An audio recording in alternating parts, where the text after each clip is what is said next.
Hello everyone, welcome to Sri Bala వంటలు. ఈరోజు ఒక హెల్దీ లంచ్ బాక్స్ రెసిపీని చూద్దామండి. కరివేపాకు రైస్ అన్నమాట. టేస్ట్ అయితే చాలా బాగుంటుంది, హెల్త్కి కూడా చాలా చాలా మంచిది కదండి. 10 నిమిషాల్లో మనం ఈ హెల్దీ కరివేపాకు రైస్ని ప్రిపేర్ చేసుకోవచ్చు. మరి ఇప్పుడైతే లేట్ చేయకుండా ప్రాసెస్లోకి వెళ్ళిపోదాం. టేస్టీ లంచ్ బాక్స్ రెసిపీని చూసేద్దాం. కుక్కర్ పెట్టేసుకొని 1 కప్పు రైస్ వేస్తున్నాను.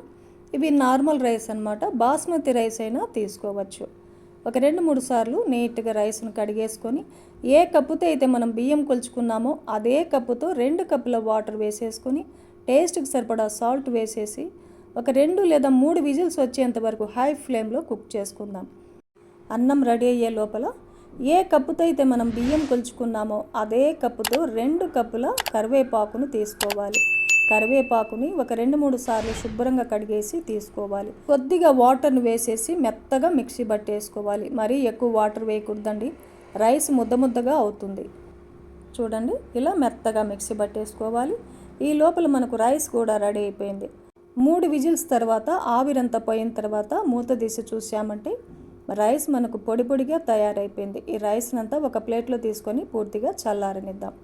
స్టవ్ ఆన్ చేసుకొని ఒక ప్యాన్ పెట్టేసుకొని నేను ఇక్కడ సగం నెయ్యి సగం ఆయిల్ వేస్తున్నానండి. ఒక 2 టేబుల్ స్పూన్ల నెయ్యి వేసాను, 2 టేబుల్ స్పూన్ల ఆయిల్ వేసాను.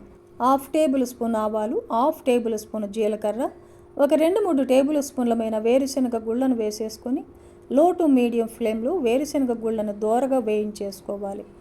1 టేబుల్ స్పూన్ శనగ బేడల్ని, 1 టేబుల్ స్పూన్ మినపగుళ్ళను కూడా వేసేసుకొని ఒక 2-3 టేబుల్ స్పూన్లమైన జీడిపప్పును కూడా వేసేసుకొని వేయించేసుకుందాం.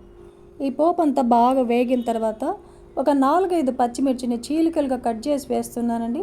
మీరు కారం ఇంకా ఎక్కువ కావాలంటే ఇంకా కొంచెం పచ్చిమిర్చిని ఎక్కువ వేసేసుకోవచ్చు. కొద్దిగా ఫ్రెష్ కరివేపాకును కూడా వేసేసుకొని వేయించేసుకుందాం. ఒక 2-3 ఎండుమిర్చిని తుంచేసి వేసేసుకోవాలి. ఒక 1/2 టేబుల్ స్పూన్ పసుపును కూడా యాడ్ చేసుకుందాం. ఒక 1/2 టేబుల్ స్పూన్ ఇంగువను కూడా యాడ్ చేసుకుందాం. ఇంగువ వేయడం వల్ల మంచి ఫ్లేవర్ ఉంటుందన్నమాట. కరివేపాకు రైస్ టేస్ట్ కూడా బాగుంటుంది. ఇవన్నీ లో ఫ్లేమ్లో ఇలా వేయించేసుకొని మెత్తగా మిక్సీ పట్టుకున్న కరివేపాకు పేస్టునంతా వేసేసుకుందాం. కరివేపాకు పేస్టులో ఉండే పచ్చిదనం అంతా పోయేలాగా లో ఫ్లేమ్లో బాగా కలుపుకుంటూ వేయించుకోవాలి. కరివేపాకు పులిహోరకి 1 కప్పు బియ్యంతో వండుకున్న అన్నానికి 2 కప్పుల కరివేపాకు సరిగ్గా సరిపోతుందండి. ఇలా వేయించేసుకొని స్టవ్ ఆపేసి చల్లారబెట్టుకున్న రైస్ను వేసేసుకుందాం.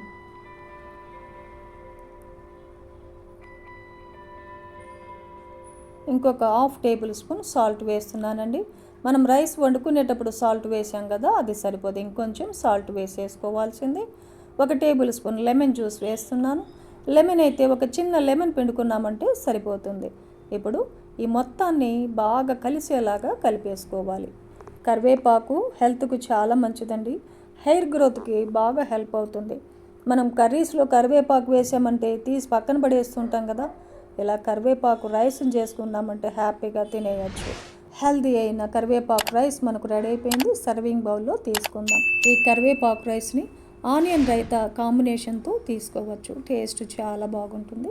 ఒక్కొక్కసారి రాత్రిపూట కూడా అన్నం ఎక్కువగా మిగిలిపోతూ ఉంటుంది కదండి. అలాంటప్పుడు మార్నింగ్ ఇలా కరివేపాకు రైస్ చేసుకొని బ్రేక్ఫాస్ట్గా కూడా తీసుకోవచ్చు. తప్పనిసరిగా వీక్లీలో ఒక్కసారైనా కరివేపాకు రైస్ని తీసుకోవాలండి. ఎందుకంటే హెల్త్కు చాలా చాలా మంచిది కదా. చూశారు కదండి, 10 నిమిషాల్లో మనం హెల్దీ అయిన లంచ్ బాక్స్ రెసిపీని ప్రిపేర్ చేసుకున్నాం కదా. ఈ ప్రాసెస్లో మీరు కూడా కరివేపాకు రైస్ని ప్రిపేర్ చేసి ఫ్యామిలీతో టేస్ట్ చేయండి. ఈ వీడియో నచ్చితే లైక్ చేయండి, షేర్ చేయండి, సబ్స్క్రైబ్ చేయండి. థ్యాంక్ యూ అండి. Thanks for watching.